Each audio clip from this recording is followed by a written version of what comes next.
नमस्कार दर्शकों, स्वागत है आप सभी का सत्यार्थ न्यूज में। आइए देखते हैं अब तक की कुछ बड़ी खबरें।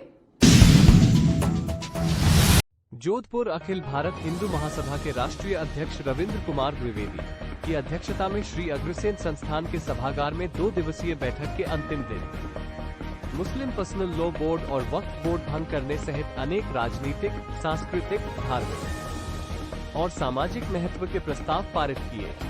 हिंदू महासभा के राष्ट्रीय प्रवक्ता BN तिवारी ने आज जारी बयान में ये जानकारी देते हुए बताया कि राष्ट्रीय अध्यक्ष रविंद्र कुमार द्विवेदी ने बैठक में उपस्थित देश भर से आए प्रतिनिधियों और धर्माचार्यों को संबोधित करते हुए कहा कि कांग्रेस शासन में मुस्लिम पर्सनल लॉ बोर्ड और वक्फ बोर्ड का गठन भारत का इस्लामीकरण करने के लिए किया गया था।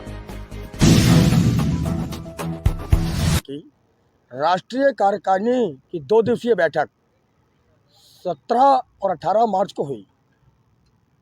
जोधपुर में आज से 30 वर्ष पहले राष्ट्रीय कार्यकारिणी की बैठक हुई थी और 30 वर्षों पश्चात लंबे अंतराल के बाद जोधपुर में ये कार्यकारिणी की बैठक पुनः हुई है।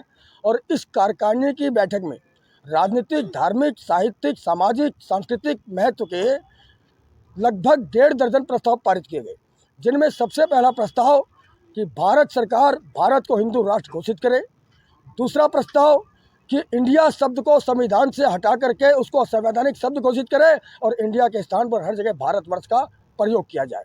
तीसरा प्रस्ताव, हमारे जो ये वक्फ बोर्ड है और जो मुस्लिम पर्सनल लॉ कानून है, इसको तत्काल भंग किया जाए।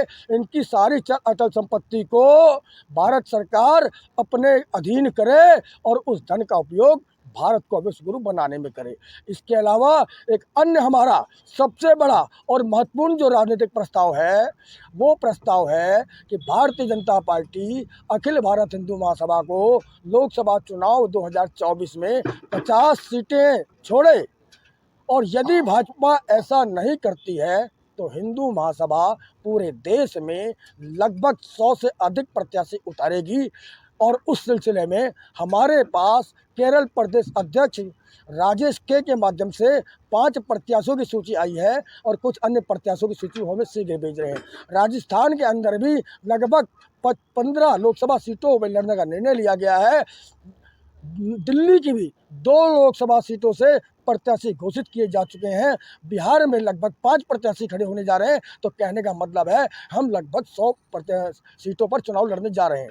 इसके अलावा हमने एक नारा दिया है कि एक हाथ में शास्त्र और दूसरे हाथ में शस्त्र लेकर के सनातन धर्म की रक्षा करो, भारत राष्ट्र की रक्षा करो। और यदि ऐसा नहीं हुआ तो भारतवर्ष और उसके निवासियों को मिटने से कोई बचा नहीं सकता, क्योंकि जब हिंदू शास्त्र और शस्त्र के माध्यम से चलता है तब वो विधर्मियों पर विजय प्राप्त करता है, लेकिन जब वो शस्त्र और शास्त्र दोनों छोड़ता है तब उसका अंत निकट आता है। तो हमारा आपका सनातनियों का अंत नहीं होना है, अंत शत्रुओं का, विधर्मियों का, जिहादियों का करना है। और इसी संकल्प, इसी आह्वान के साथ इस बैठक में लगभग 15 से 20 प्रदेशों के प्रतिनिधि शामिल हुए थे और यहाँ पर कुछ प्रतिभाओं को कम से कम 150 साधु संतों ने इस बैठक में भाग लिया और उन्होंने गाय को राष्ट्रीय प्राणी घोषित करवाने के लिए सिंहनाद किया। और इस सिंहनाद के साथ उन धर्माचार्यों ने हिंदू महासभा को चुनाव में विजयी होने का भी आशीर्वाद दिया है। ऐसी अन्य खबरों को जानने के लिए जुड़े रहिए सत्यार्थ न्यूज के साथ।